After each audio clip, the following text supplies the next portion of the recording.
وقت ہے کہ میں نے اتنی نمازیں نہیں پڑھی ہیں، جس کا مجھے بہت افسوس ہے. نیت ضرور ہوتی تھی کل سے پوری، وہ پوری نہیں ہوئی ہیں. تو اب وہ جو ایک رہتا ہے اس کو کس طرح آپ اب کور تو نہیں ہو سکتے ہیں. توبہ کے بارے میں کیا کہا اللہ تعالیٰ نے؟ توبہ تو کرتی ہوں، کئی دفعہ یقین آتا ہے، کئی دفعہ ہوتا ہے کہ نہیں ہوگا. توبہ پہ یقین نہ کرنا بھی ایک چیز ہے جس سے توبہ کرنی چاہیے. میں کہتی ہوں اللہ کہے گا بہت ہی آسان لے لیا نا آپ نے. نہیں، کیوں آپ اللہ کو اتنا مشکل کیوں بنا رہی ہو؟ پھر آپ کو کیا حق بنتا ہے کہ اللہ کے بارے میں آپ کہو کہ اتنی آسانی سے توبہ قبول نہیں کرے گا؟ جب اللہ کہہ رہا ہے بہت آسان بنا لیا نا بیٹا. دیکھیں زنا سے تقارب کیا گیا ہے یا اس کی تشبیہ دی گئی ہے ربا کے ساتھ نا، اور ربا کے معاملے میں کہہ دیا ہے عفا اللہ عما سلف، جو ہوا وہ ہوا. ٹھیک ہے، تو نمازوں کے بارے میں جو لوگ شرک کر رہے تھے، اللہ کے نام کے ساتھ اور نام جوڑ رہے تھے اور انہوں نے اس سے توبہ کی، قتل سے توبہ کی، زنا سے توبہ کی، ان کا ذکر سورۃ الفرقان میں ہے. ٹھیک ہے، اور کیا کہا ان کے بارے میں؟ اولئک یبدل اللہ سیئاتہم حسنات. وہ ایسے لوگ ہیں جن کے گناہوں کو اللہ تعالیٰ صرف معاف نہیں کرے گا، ان کے گناہوں کو اچھائیوں میں بدل دے گا. اللہ تعالیٰ کی رحمت اتنی بڑی ہے، یقیناً اتنی زیادہ ہے، اسی پہ تو چلتے رہے نا. اسی لیے توبہ پر شک نہیں کرنا چاہیے. صحیح. اور توبہ پہ شک کرنا اللہ کے ساتھ بدگمانی ہوتی ہے، نہ کریں.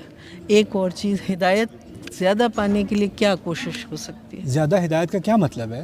مطلب صحیح ہدایت پانے کے لیے دل سے، جیسے دل مڑے نا، نماز کے لیے دل کھینچے، اس کے لیے دل کھینچے. اس سوال کے پیچھے نا میرے نزدیک ایک انگزائٹی ہوتی ہے کہ جو میں کر رہا ہوں یا کر رہی ہوں وہ کافی نہیں ہے. جی ایسا. اور میں جو ہوں وہ ہر طریقے سے ناقص ہوں.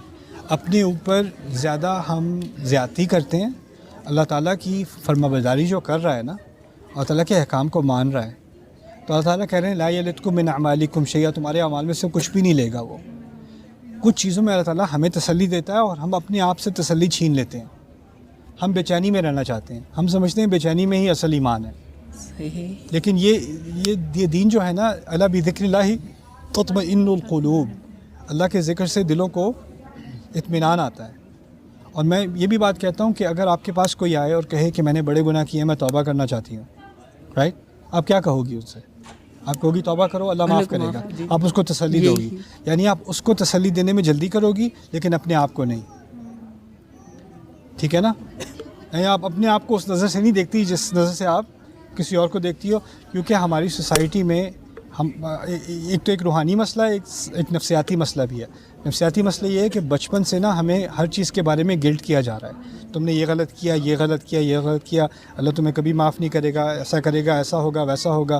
فلانے نے تو اتنی نمازیں پڑھی پھر بھی پتہ نہیں اللہ قبول کرے گا کہ نہیں، اور یہ پھر بھی اللہ قبول کرے گا کہ نہیں، پھر بھی اللہ خوش ہے کہ نہیں.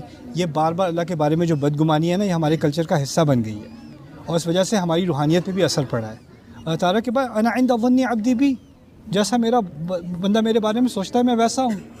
میرا رب معاف کرنے والا ہے، میرا رب دروازے کھولنے والا ہے. اس کی سب سے بڑی مثال میں بار بار دیتا ہوں، میں دیتے ہوئے تھکتا نہیں ہوں. 1000 بار دینی ہوگی میں 1000 بار دوں گا. یہ موسیٰ علیہ السلام کی مثال ہے. موسیٰ علیہ السلام سے قتل ہوا تھا، نبی نہیں تھے ابھی، نبی پہاڑ پر جا کر ہوئے ہیں، وہ طور پر جا کر ہوئے ہیں. اس سے پہلے کی بات ہے، یعنی وہ ایک عام مسلمان ہے اس وقت، ہے نا، اور ان سے غلطی سے قتل ہوا ہے. قتل ہوا ہے تو کیا کیا انہوں نے؟ فوراً استغفار کی ہے. ٹھیک ہے نا؟ اور جب استغفار کی ہے تو کیا ان پر وحی آئی ہے کہ ان کی استغفار قبول ہوئی ہے؟ نہیں، وہ تو ابھی ہو نہیں سکتا کیونکہ ابھی وہ کیا نہیں ہے، ابھی وہ نبی نہیں ہے. اور فوراً سورۃ القصص میں اگلے الفاظ آتے ہیں، ربی بما انعمت علیہ فلن اکون ظہیرا للمجرمین. میرے رب جو انعام تو نے مجھ پر ابھی کیا ہے اس کی وجہ سے میں آئندہ کبھی مجرموں کی حمایت نہیں کروں گا. کیا انعام کیا تھا اللہ تعالیٰ نے ان کے اوپر؟ ان کو صلاحیت دی تھی استغفار کرنے کی. یعنی استغفار کرنے کی نعمت جس کو مل جائے نا، اس کو اعتماد ہونا چاہیے کہ اللہ تعالیٰ نے اس کی استغفار قبول کر لی. ان اللہ غفور الرحیم.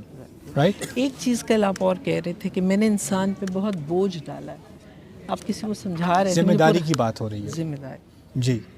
اور بوجھ سے مراد یہ ہے کہ انسان کو کبھی بھی ایسا نہیں بیٹھ کے کہہ سکتا اب مجھے کسی چیز کی فکر نہیں ہے. یا بچوں کی فکر ہوگی، یا والدین کی فکر ہوگی، یا اسپاؤس کی فکر ہوگی، یا اپنی فکر ہوگی، یا معاش کی فکر ہوگی، یا اپنی کیا نام ہے سلامتی کی فکر ہوگی. فکر کے بغیر انسان کو نہیں بنایا ہوا.